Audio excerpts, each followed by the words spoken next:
Hello! Magandang araw, mga kasari-sari. Kamusta kayo?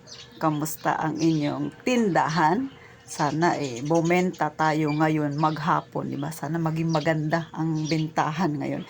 Pero kung nararanasan natin na medyo hindi kagandahan, okay lang yun, ha? Kasi ganun talagang negosyo. May mga time na mabenta, may time din na hindi kagandahan ng benta. Pero syempre, tuloy lang tayo. May wala tayong magagawa. Talagang ang buhay natin ay may ups and down, mga kasari. Kailangan lang nating lumaban palagi.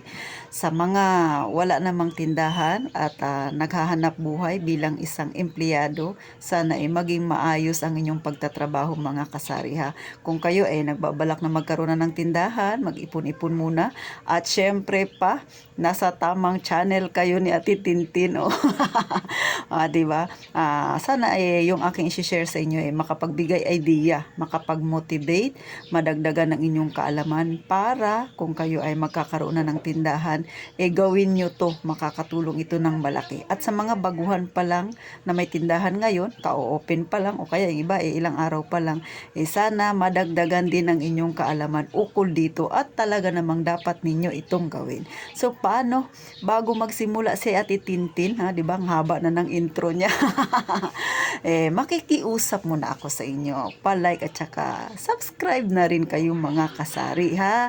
Tulong nyo na lang kay Ate Tintin para dumami-dami tayo, mga nag-aambisyon na kahit papano gumanda ng kaunti ang ating buhay, ha.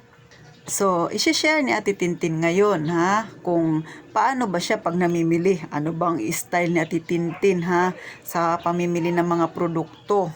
O, talagang may matututunan kayo dito, mga kasari. Bakit?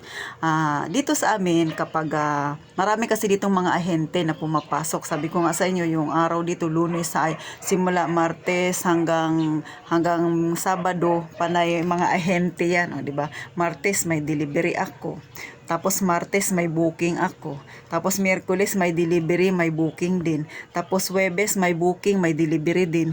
Biyernes may delivery. Tapos pahinga lang ng booking. Pagka Sabado may booking, pero yung delivery nun ay Martes na. So ganon ka dami ang mga ahente na umiikot-ikot dito, mga kasari, oh, di ba?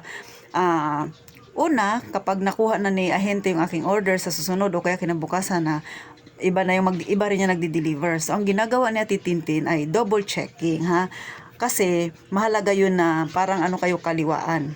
Pagbigay ng produkto, mag-check ka rin doon sa resibo na ibinigay niya sa iyo. Magbase ka doon. Tingnan mo kung tugma ba yung produkto na ibinibigay niya sa iyo, tugma ba doon sa papel. Tingnan mo rin kung pareho ba talaga yung produkto na yun, iyon ba yung binigay niya sa iyo, iyon ba rin ang nasa papel. May magtanong, bakit kailangan pa ba yun, Ate Tintin, kung nakita mo naman na okay naman na. Kasi nangyari na yan sa akin, lalo na sa dilata. Ganon. Ang dilata kasi halos magkakaparehas ang laki.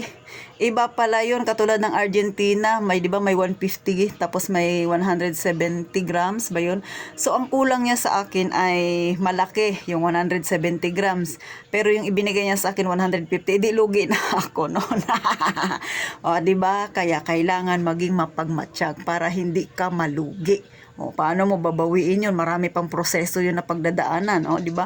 Marami pang paliwanag ang gagawin mo doon kay ahente, di ba? Dagdag lang yan sa mga tatrabahuin mo. Kaya kapag nag-deliver siya sa inyo, make sure mo na magkapareho kayo. Pagbigay ng produkto, i-double check mo rin sa papel. Nakikita nyo to kay Titintin, di ba? Ganyan, panay. Ayan, may check ako diyan. Pero ito, may check ako kasi may mga palatandaan ako. Ano ba yung palatandaan niya, Titintin? Para pag nagpresyo ako, hindi ako mahirapan. Kunwari, ang binigay niya sa akin ay, kunwari sa produkto ng Kalbe na chichirya, may maliit yan at may malaki. So, pag maliit, dito ako sa kabila nag-check. Pag malaki, dito sa kabila. So, ibig sabihin, lahat ng na-check ko dito banda sa bandang dito, ibig sabihin panay malalaki yan, para pag hinanap ko, hindi ako mahirapan. Ay syempre, diskarte yan ni Ate Tintin ninyo. Kasi nga si Ate Tintin, may edad-edad na. Diba? Tsaka medyo malabo na rin yung mata ko. Kaya gano'n na, nilalagyan ko kaagad siya ng tanda. So, yun na experience ko na yan, sinishare ko sa inyo para hindi yan mangyari sa inyo, ha? Tsaka, aware din kayo sa mga nangyayari. O, ganun. At saka maganda talaga yung kaliwaan. Bigay ng produkto, check ka. Tama ba yung presyo? O, di ba? Baka mamaya tumaas na pala yung presyo, hindi mo alam, o, di ba? Tapos, tama ba yung nasa papel? O, check. O, ganon mga kasari. O, ngayon, sasabihin nyo na naman, Ate Tintin, paano ba ang style mo pag bumibili ka sa grocery store? O ito naman sa grocery store. Ito talaga maraming issue sa grocery store. Kasi nga, syempre, hindi naman natin maiwasan na nagkakamali talaga si cashier. So, nangyari yan sa akin yung sa liquid naman na, na dishwashing. Ang binili ko ay yung ganyan kalaki na dishwashing, isa lang. So, ang naipunch niya, 2. Ang presyo ng isa na yun ay 50. So, lugi na ako ng 50 kaagad nun. Kaya, bago ko yun napansin, nung umuwi na ako sa bahay, ang ugali ko kasi mga kasarya, ito, dapat maging ugali nyo rin, ha? Mga baguhan dyan. Ano ba ito? 'Di ba namili kayo sa grocery store, pagdating ninyo sa bahay, i-check ninyo yung inyong resibo. Resibo ganyan. Tapos, tingnan ninyo, tama ba yung pinagpapunch dyan ni kahera? Tugma ba yung produkto doon? Parehas ba ng dami? At higit sa lahat, i-check nyo yung lagi ang presyo. Bakit? Hindi naman yan nagsasabi yung mall na, ay, nagtaas kami ng piso. O, di ba? Walang ganon. O, di ba? Hindi yan sila magsasabi. Basta kung magtaas yan sila, nandyan lang sa may, nila, nakalagay. Di ba? Sa displayhan. O kaya dito sa resibo. Kaya ikaw, na sari-sari store, ugaliing mag-check kapag i-display mo na, pag-check, ay, tumaas ba ito? Ako nagko-compute ganun.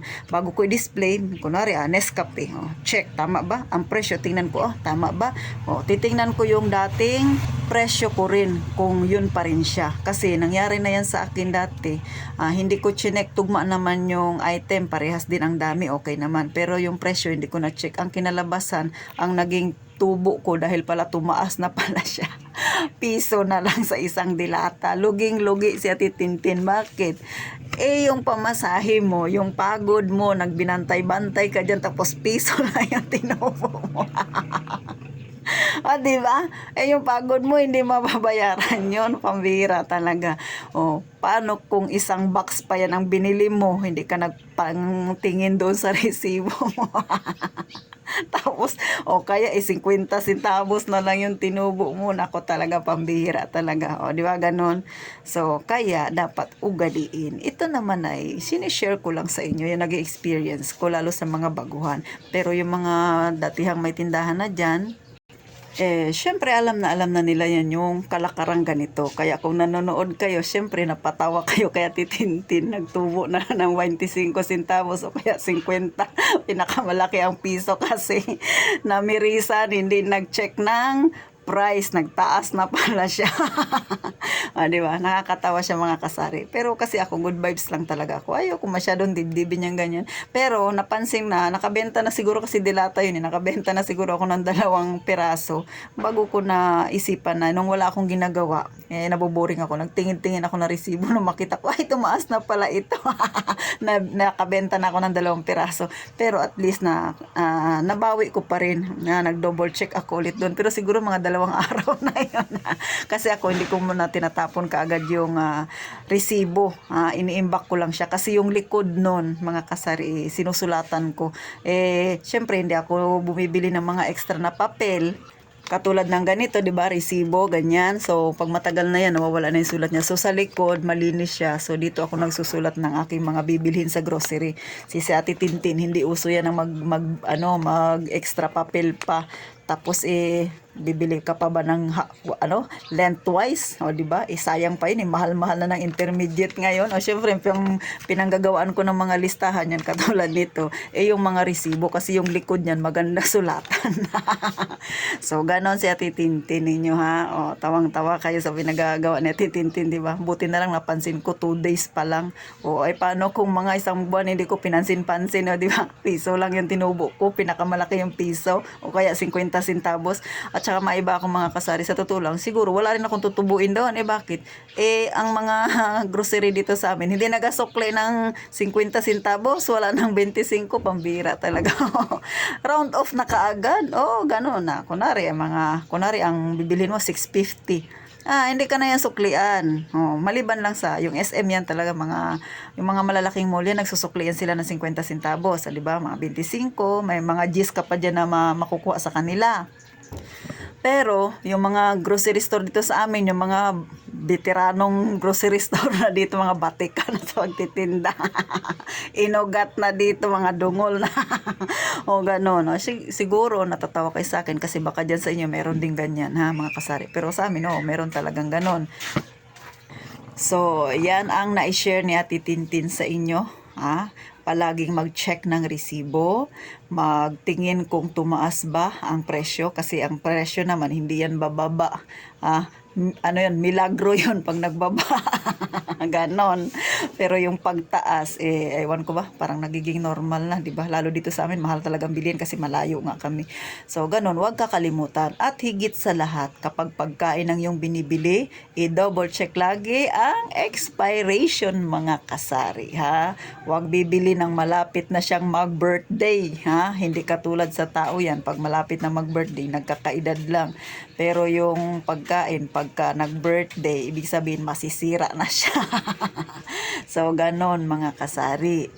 So, paano? Sana may natutunan kayo sa tips ni Ate Tintin na nagiging katatawanan. O, di ba? Good vibes lang sa Ate Tintin. Ayoko yung masyadong seryoso sa buhay. Ayoko yung masyadong dinidibdib yung mga problema. At saka, syempre, mas pinipili ko yung laging maging masaya. Huwag maging malungkot. Kasi, pag laging malungkot si Titintin, madagdag na naman yung mga kulubot ko dyan. Char lang, mga kasari. So, paano? Magpapalam na si Ate Tintin. Sana naman subscribe na kayo, mga kasari, ha? Para maging masaya ang araw ninyo. Nagiging katatawanan ang itsura ni Ate Tintin. Pero sa totoo lang, real talk yung mga pinagsasabi ko. So, paano, mga kasari? Mag-iingat kayong palagi.